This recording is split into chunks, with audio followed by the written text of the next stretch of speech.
day 4 or 5 of this project, and it'll be the third video that I'm going to put out based on this Tabernacle frame. And I'll tell you right now, if you've hung in there and you're checking them out just because you're my friend, I appreciate it. And if you're tired of listening to me talk, I know I certainly am. This is a video that's going to be a lot more music and action. Time to throw the headphones on and get it done. I've taken some plastic wood filler. It's a DAP. It goes on pink and dries the color of the wood, or at least close to. We're going to sand that down first, and then it's going to be straight to primer and paint. And I'm hoping that's going to be kind of fun. So I appreciate the support, everybody, and let's get to work.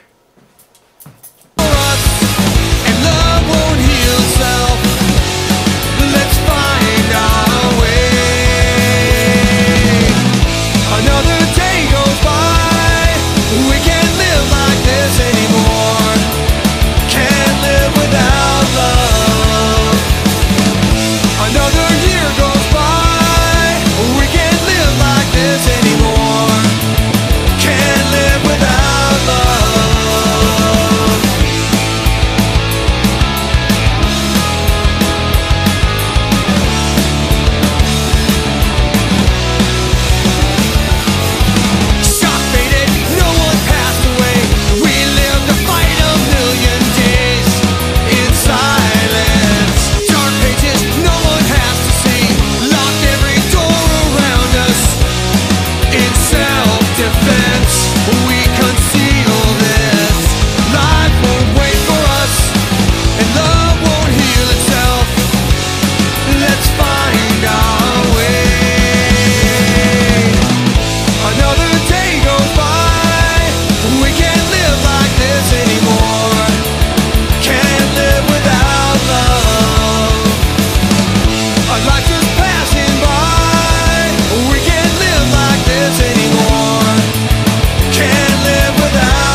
Anymore.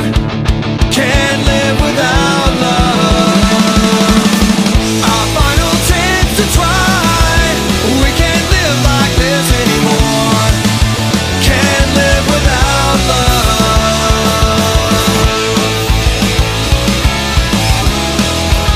Can't live without love.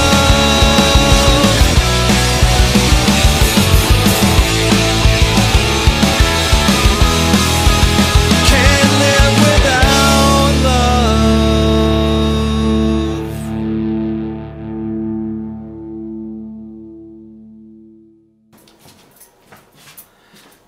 Okay, here we go. Sanded, it's ready to go. I'm going to start laying the paint on this, and for this particular Tabernacle frame, I wanted to give it like a little bit of a distressed look. I didn't want it to be perfectly shiny, so what I've chosen is this bare chalk decorative paint. I've never really worked with it before, but I did watch some videos, and it's either going to go really well, as I hope, or I mean, it could be entertaining for you guys, because if I publish this, you might watch a grown man lose his mind. After I'm done painting and distressing, I'm going to add this wax decorative finish to it. I ran some test strips, or a few different tests on this one piece of wood here. One of my thoughts was to put red underneath it, and then the other thought was just a natural finish on the wood. I've chosen to go with a natural finish on the wood, not because any particular reason. My wife told me that's what I should do, so that's what I'm doing. I'm going to use a roller and just a paintbrush, and cross your fingers.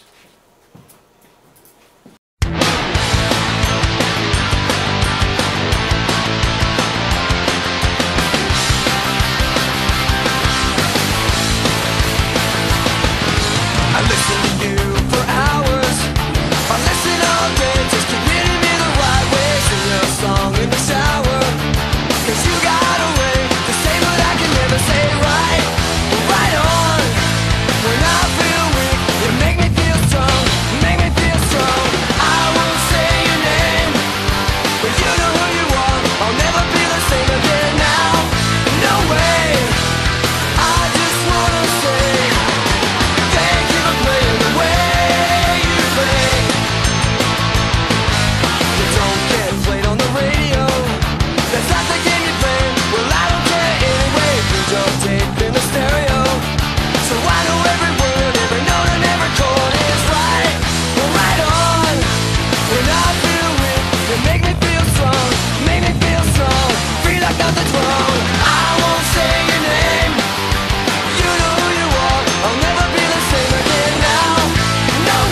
Okay, it is now Monday the 7th.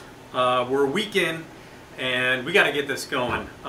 This has got to get shipped out to the University of East Kentucky for a show, and it's got to be there by the 15th. So more talk, less work. But just wanted to note that at this point, I'm going to take and distress this chalk paint that I laid down last night.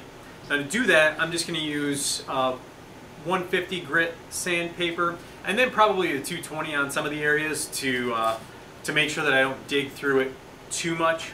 And while I go through that, I'm going to be following up with just a rag with water on it. That helps reduce the dust, and it also allows you to be able to see what you're doing a little bit. I've done just a little bit up here before I started shooting, in case I really started freaking out. I think I'm in good shape, so see you at the other side.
So I've done my distressing, and I'm to the point now where I am applying some wax, and I wanted you to see the difference between the treated wood or the chalk paint with wax and the untreated. And you can see as I go in and rub this stuff in, it actually, because the paint itself is like a charcoal or a black, it's even got like tones of like a midnight blue or a Payne's gray in person, and that wax just really deepens it. The wax is also, this is the antique wax.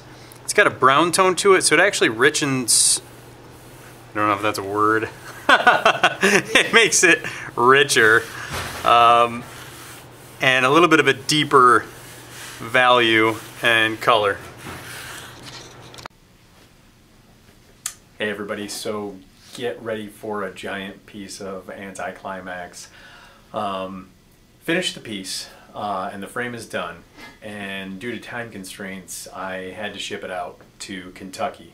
It is at Eastern University of Kentucky in the Giles Gallery right now, and I do have some photos that we're going to flash up of the piece in its packing crate, which I also had to build, and in the gallery itself. And I'm hoping actually to include a link to the posting from the Giles Gallery at Eastern Kentucky University, so you can check out a couple pictures of the frame and its space. When I get it back, I'm going to show some of it in detail. It was just an issue of I had spent so much time taking the video and editing the video that I didn't get a chance to really wrap things up appropriately. Sorry, rookie mistake on my part. Also, I'd like to mention that this video that's being posted now as kind of a partial wrap up to this whole series on the frame is edited by one of my students. His name is Aiden Rust, and he rules. So thank you, and thanks, Aiden.